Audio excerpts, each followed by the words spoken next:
Exodus 2. Now a man of the tribe of Levi married a Levite woman, and she became pregnant and gave birth to a son. When she saw that he was a fine child, she hid him for 3 months.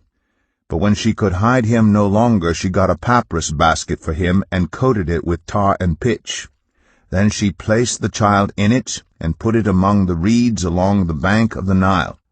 His sister stood at a distance to see what would happen to him. Then Pharaoh's daughter went down to the Nile to bathe, and her attendants were walking along the river bank. She saw the basket among the reeds and sent her female slave to get it. She opened it and saw the baby. He was crying, and she felt sorry for him. "This is one of the Hebrew babies," she said. Then his sister asked Pharaoh's daughter, "Shall I go and get one of the Hebrew women to nurse the baby for you?" "Yes, go," she answered. So the girl went and got the baby's mother.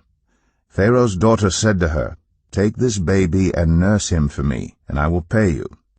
So the woman took the baby and nursed him. When the child grew older, she took him to Pharaoh's daughter, and he became her son. She named him Moses, saying, "I drew him out of the water." One day after Moses had grown up, he went out to where his own people were and watched them at their hard labor. He saw an Egyptian beating a Hebrew, one of his own people. Looking this way and that, and seeing no one, he killed the Egyptian and hid him in the sand. The next day he went out and saw 2 Hebrews fighting. He asked the one in the wrong, "Why are you hitting your fellow Hebrew?"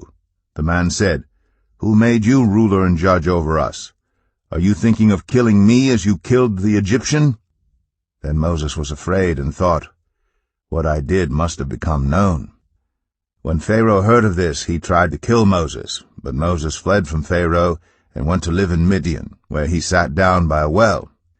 Now a priest of Midian had 7 daughters, and they came to draw water, and filled the troughs to water their father's flock. Some shepherds came along and drove them away, but Moses got up and came to their rescue and watered their flock. When the girls returned to Reuel, their father, he asked them, "Why have you returned so early today?" They answered, "An Egyptian rescued us from the shepherds. He even drew water for us and watered the flock." "And where is he?" Reuel asked his daughters. "Why did you leave him? Invite him to have something to eat."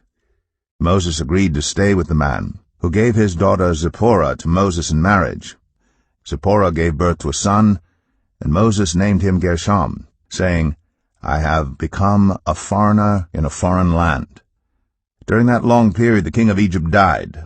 The Israelites groaned in their slavery and cried out, and their cry for help because of their slavery went up to God. God heard their groaning, and he remembered his covenant with Abraham, with Isaac, and with Jacob. So God looked on the Israelites and was concerned about them.